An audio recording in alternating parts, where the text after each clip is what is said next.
from MTN, the Montana Television Network. This is Face the State. Hello and welcome to Face the State. I'm Jacob Fuhr. As Montanans, we value the wildlife and wilderness that can be found for tens of thousands of miles across the state. We love the fishing, hunting, biking, and hiking, and everything and anything outdoors. In the capital city, one organization brings all of these together and makes them accessible from Alzada to Zortman to Kalispell to Big Sky. In this edition of Face the State, we take a closer look at Montana Wild, a division of fish, wildlife, and parks. We are here at the Montana Wild Exhibit Hall, and I am joined with Lori Wolf, the Education Program Manager for Montana Wild, and Thomas Baumeister, the Conservation Education Bureau Chief. Thank you two so much for joining us today. Thanks for having us. Absolutely. Thomas, we'll start with you. I guess the big question is, what is Montana Wild? Montana Wild is an education center located in Helena. It's a conservation education center, and we are a statewide facility. We talk about conservation, we talk about wildlife, and we talk about Montana as this special place where we have many wild things, and we're in our backyard. We have deer and elk and many other species. Yeah, and where did the idea for this come from? It really arose out of this realization that Montana is this special place, this unique place, where we are surrounded by wild animals, wild landscapes, wild rivers. And the idea that we needed to, one, celebrate the fact that we live in a special place, and then two, just sort of share it with people, whether it's the people in the state, but also people who come to Montana and they're interested in learning about wildlife. So Fish, Wildlife, and Parks years ago recognized really the opportunity to connect with people. And that's what Montana Wild is all about, is to connect with people, to celebrate, and to sort of recognize that Montana is just a fabulous place. And what are some of the things that people can learn when they come here to this facility? You want to take that, Laura? Sure. So it depends on who's coming. So during the school year, we focus mostly on school groups, and the teachers actually get to choose the programs that they'd like to participate in. And we have teachers that choose anything from our bird survey, which we have over 86 different bird species here at Spring Meadow Lake State Park, to doing programs on living with wildlife, such as we offer a bear program and a mountain lion program and a wolf program, to going and doing scavenger hunts, to doing Meet the Mammals is another program here as well. Some of the programs take place here in the exhibit hall. A lot of them take place obviously outdoors. Yeah. And I understand these programs are very popular among people all across the state. Yes, they are. We actually have schools that come from all over the state. We have schools that come from as far as Ekalaka, from Havre, all the way down into the Billings area, because we offer a transportation and lodging grant for reimbursing outlying schools that want to come to the Montana Wild facility. And why do you think it's important to make something like this accessible to everyone? Well, I think it's really important because for some of our schools, especially some of those schools that are what we consider rural schools, this gives them an opportunity not only to come to Montana Wild and learn about our state's fish and wildlife, but also it gives them an opportunity to actually see our state. In fact, we have schools that come here that for some of these kids, it's their first time, seeing the Rocky Mountains, and they get this opportunity to come here and learn about our state's natural resources, and in the same time get an opportunity to kind of get outside their community and see what else we have going on in the state. And how do the kids react to that? What's the atmosphere like when they come here and get to see all of this? Maybe I can take that. And it's an absolute honor to be able to do this and to sort of paint a picture for you. And this happens almost daily here. We have these yellow school buses showing up in the parking lot in front of Montana Wild. And maybe it's a group from Great Falls or from Billings. And so they've been on the bus for a couple hours, 3 hours, drinking, soda pop and, getting all sugared up. And the bus driver opens the door and all of these fifth graders come sort of storming out, of course hitting the restrooms and then coming into the building, and it's almost unmanageable. It's almost unmanageable, and we sort of see the teachers in the back and like, oh my goodness, I've been with these kids on the bus for this long. But then we sort of figured out that, and we learned early on, that people are just sort of naturally drawn to animals. And so what we do here is we have some ambassador animals, and we talk about those are animals from our wildlife rehab center that cannot be released back to the wild. And we have a cadre of volunteers who help us. So we know the perfect timing for the volunteers to introduce these kids to a wild bird, to an eagle, for example, or an owl. So what we do is we meet the kids here in the facility and we show them something that is really interesting, really cool. And they'll go like, wow, wow, that's cool. And they immediately will start asking questions. They will ask the question you would expect. What is that? What am I looking at? And they might say, is this a falcon? Is this an eagle? Is this an owl? And once they've identified it, then they're going to tell me more. They want to know more. Like they want to know what this animal does, where it lives. So it gives us immediately the opportunity to connect with people via this animal. And as you can see, just looking around in this building, we have many props. We have many taxidermied animals here. We have hides, we have antlers. And so we sort of roll all of this stuff out and to connect with people. And then the conversation starts. So we are really in the business of facilitating a conversation. That's what we're doing here. And so to answer your question, how does it feel? It feels great. It feels great if after an hour or two spending with 100 fifth graders, when you held their attention for a while, they've learned something, and they start talking with each other, and the teacher in the back, who at the beginning was sort of pulling her or his hair out, goes like, oh, yes, that worked well. And then they say, thank you for, for providing this opportunity. We learned something, and Lori can really speak to this. It's not just that we facilitate these conversations, we have lesson plans to go along with that. And maybe if you wanted to talk about those lesson plans, because that's really the this key. Is, as much as it is about seeing something and getting to see cool things, there is definitely education behind it. Yes, we are definitely an education center. And so, for example, with many of these schools that come through our grant program, the teachers work with the kids in the classroom beforehand, and they're getting them prepared for their trip here, whether they're going to be doing a bird survey and they're learning about birds in their classroom and the common birds that they'll see here on their trip, to learning more about the bear program and learning about Montana bears. So yeah, it's definitely an education center, and we as a team here, and when I say team, that includes our staff, but also a lot of volunteers, work together to kind of sort of formalize what the students will be learning here. But we also leave a lot of leeway and room for some unstructured interactions with the kids, because you can have the greatest intentions and the greatest plan, but you get out there and you're doing a bird survey and an osprey swoops in and flies in. We structure it in such a way that we allow for those opportunities to switch gears. And yeah, so we have formal lesson plans, but when we also have a lot of unstructured time for them here as well. And I'm curious, what level of knowledge do these kids come in here with? Do they know a lot about the outdoors, or? It varies, but what we're finding is that our youth seem to be spending maybe less and less time outdoors, but also just their knowledge of our state's fish and wildlife seems to be going down a little bit. So it just depends on the school, and it also depends a lot on how much they've worked in the classroom ahead of time. I mean, some teachers are really passionate about our state's resources, and they spend a lot of time with the kids in the classroom. Maybe they have science units around our state's wildlife, and those students come with a huge knowledge.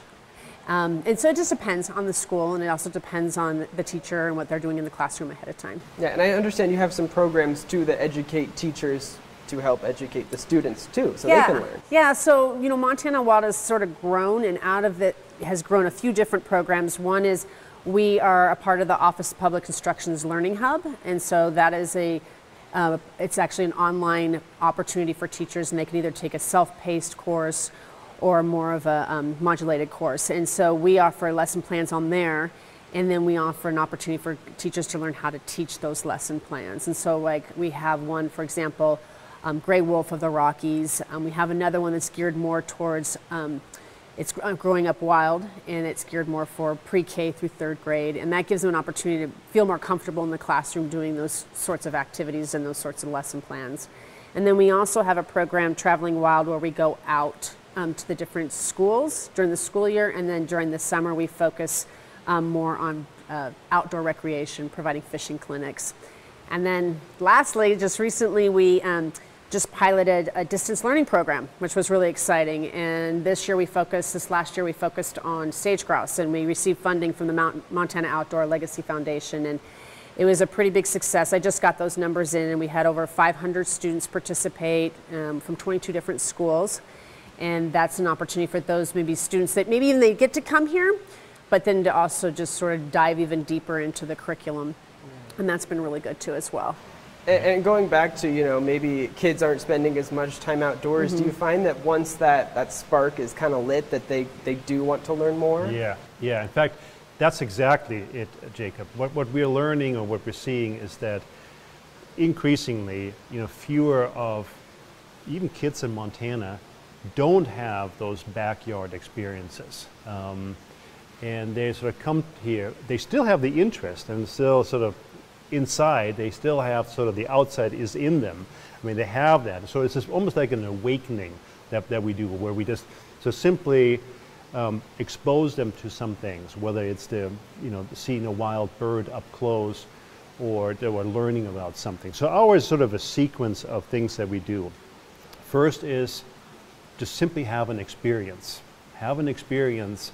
You can have a wild experience learning about wild things inside a building. We've learned that. We have an aquarium over here, and so we'll do that as a first experience. Once we have the experience and sort of lit the spark, as you said, then we sort of follow that up with some learning. Well, let's learn a little bit more about the natural history of this animal. Where does this animal live in Montana? Can you find the animal in western Montana? Is it in eastern Montana? Is it in the mountains? Is it in the prairie? Those kind of very basic things. And people are generally interested in that. So once we sort of established a level of understanding, where we ultimately want to go, and that's really sort of a core principle of Fish, Wildlife, and Parks, we want people to care about this. That's what this is really all about. We want people to fall in love with their backyard. We want them to fall in love with going fishing, with going hunting, with going hiking, camping, whatever it might be. It's not so important that they engage in a particular activity.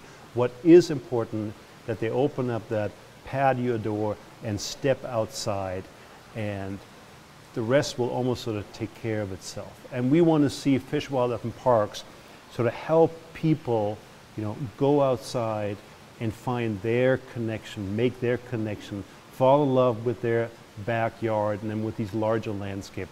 Because ultimately, we want them to care about it and ultimately to step up on their behalf. So when it comes to protecting our Montana landscape, we want to grow the next generation of stewards and conservationists. That's clearly what we're in the business of doing, and we have a long tradition of doing this for almost 120 years now.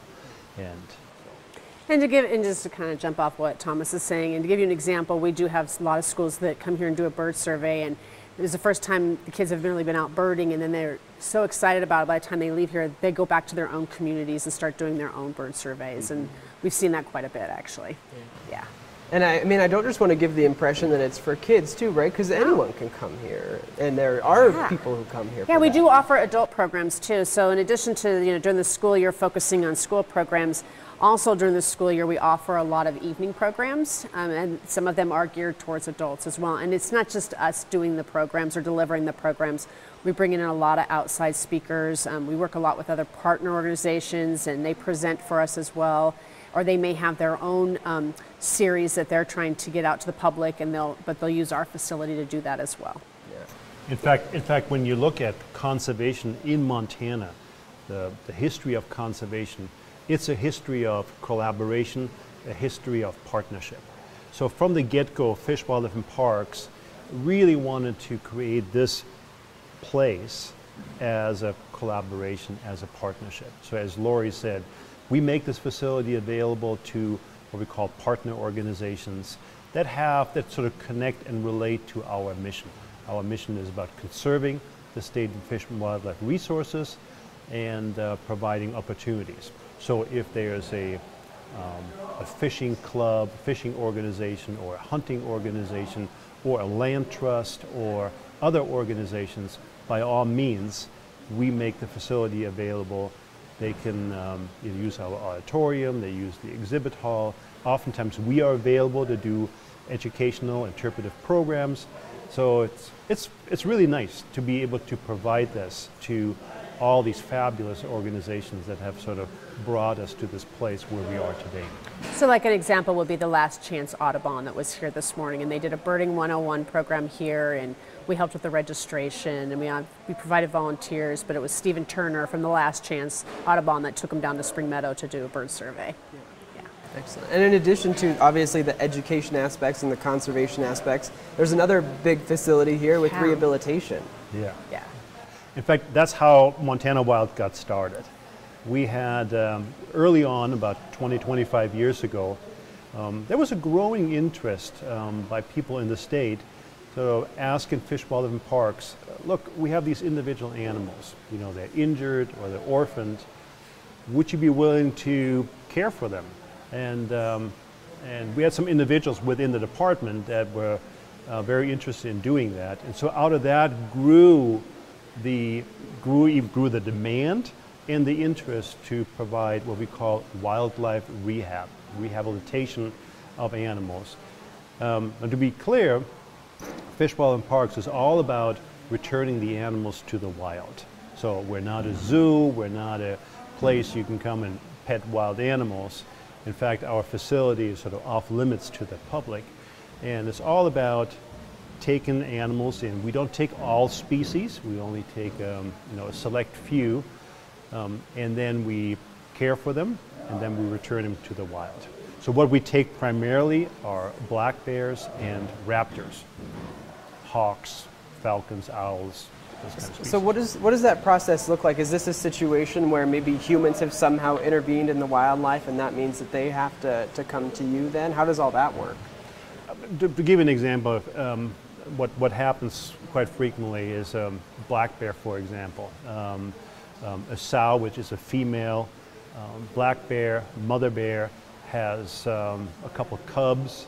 Those are young of the year, small bears, and we have lots of black bears in the state of Montana, and she crosses the highway and gets hit on the highway, and is dead on the side of the road, and the cubs are with her. So the question is, what do you do in this particular situation? What do you do with the cubs? Oftentimes, obviously, they're people that stop, and so then our biologist or a game warden will show up, and you can actually capture those cubs fairly easily. And we will bring them to the center here. So let's say it happens in the springtime or summertime. Then we will care for them. Obviously, they're without their mother, and they're only about 3-4 months old, something like this, most typical scenario. And then we sort of take a hands-off approach. I guess we don't cuddle with the black bear cubs. They're sort of by themselves. We have other cubs on site, so sometimes they bond with each other. Certainly don't bond with people. We feed them. We make sure that their basic needs are met. And then come fall, usually September, especially if the berry crop is really good, the huckleberries are really good, we literally load them up and drive them up in the hills. Open up the tailgate and let them go. Now, you might think that's sort of like a whole bunch of black bears. We're talking maybe 10 black bears a year, maybe 15 a year. And what we do, we make sure that the bears go back to the places where they came from. Is that important to make sure that it is important for a variety of reasons, yes. And so the bears that are born in a particular area get to return to that place. Presumably, they were in a place where everything worked fine except for mother bear getting hit on the highway. So it's a suitable habitat because bears are occurring in that place. And so it made sense to us to return the bears to those places. Perfect. And can all of these animals be rehabilitated, or what happens when they can't go back into the wild? There are some that, as you can imagine, a young bear that does habituate. We are on the outskirts of Helena. There's no doubt about it. There's a lot of background noise, but we have a very stringent, very tight procedure and protocol for assessing whether or not an animal makes a good candidate for release back to the wild. And it doesn't happen very often, but if there is an animal where we just don't feel good about it, and certainly don't want to take the risk of releasing it to possibly show up at somebody's backyard or in somebody's backyard, then we work with zoos across the country and we place those animals in a zoo facility. It's not really what we want. Our goal is to return them to the wild, but we cannot take a chance on an animal if we know it shows signs of being habituated.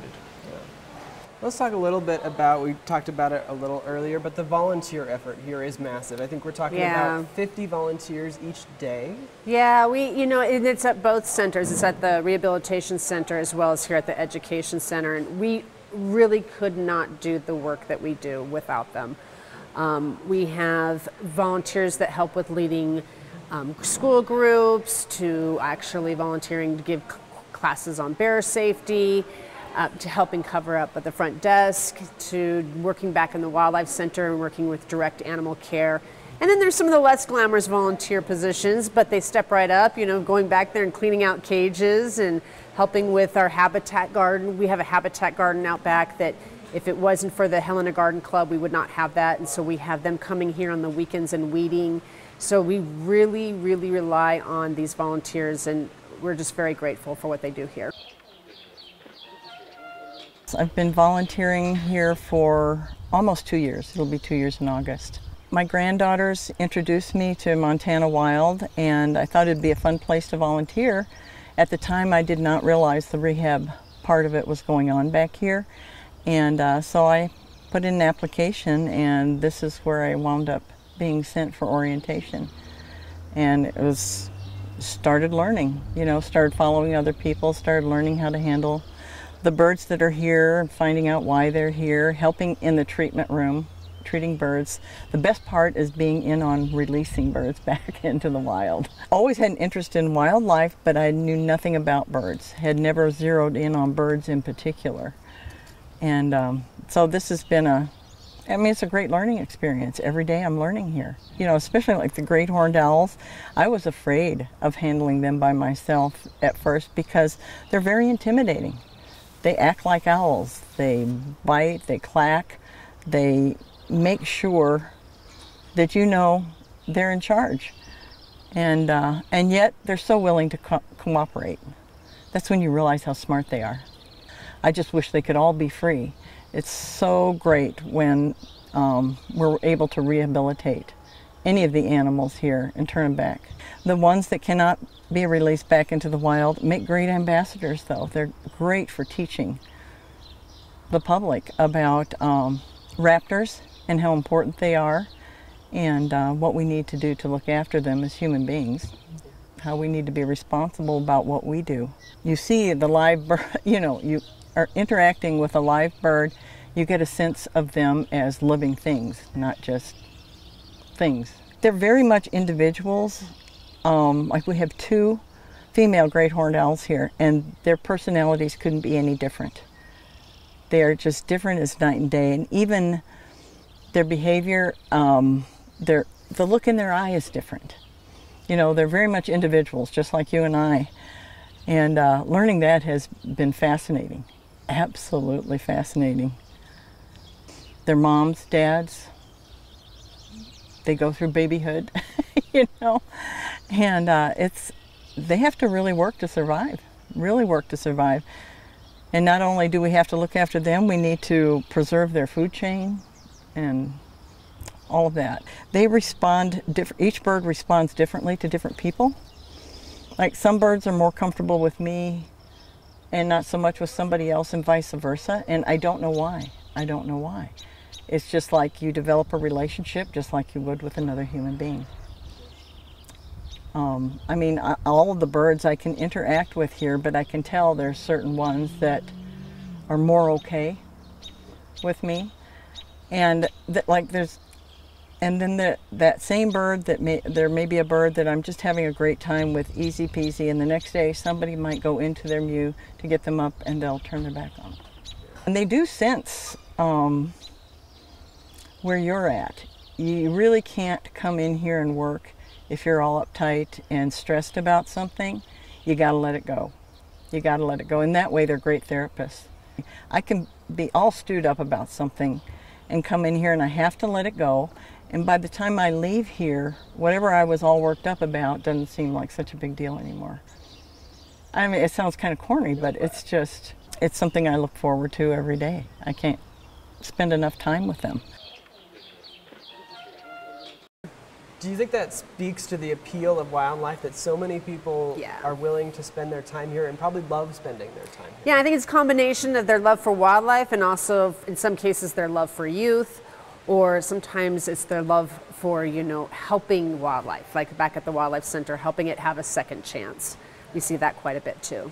Yeah, and to be in the presence of a wild animal is just, it's very rewarding, it's very fulfilling, and so to a lot of people, this really gives, you know, deep meaning. They probably have a love for animals, and this is an extension of their love for their cat or their dog. And so here's a place where they can be, you know, with a great horned owl, and where they can be, you know, in the presence of these amazing animals. So it's really works both ways. It serves a real need here. In terms of, you know, staffing and providing some essential services, keeping the place running the way we are, and then also to sort of giving back to the community by creating these type of opportunities. It works really well. It's a wonderful partnership. And as a result, we have some volunteers that have been here almost as long as we've been open, for like 7-8 years. Yeah. And lastly, what do you guys see as the future of this Montana Wild facility? Wow. You know, I think what I feel like part of the future is, you know, not just becoming even more statewide in terms of we are increasing the distance learning program for those kids that can't make it here, or even those kids that can make it here, maybe in the springtime we reach out to them again through a distance learning program, through our Traveling Wild program, where we can go out to the school and do sort of a wildlife version of our Hooked on Fishing program. I think we're going to focus quite a bit on that. And then also, I think just here at our facility, we have a lot of partner organizations that are getting involved in helping us deliver our current programs, but maybe even be able to expand on the programs that we offer. Excellent. All right, Lori Wolf and Thomas Baumeister, thanks so much for joining us on this edition of Face the State. Yeah. Thanks, you. Jacob. Thank you. You've been watching Face the State, a presentation of MTN, the Montana Television Network.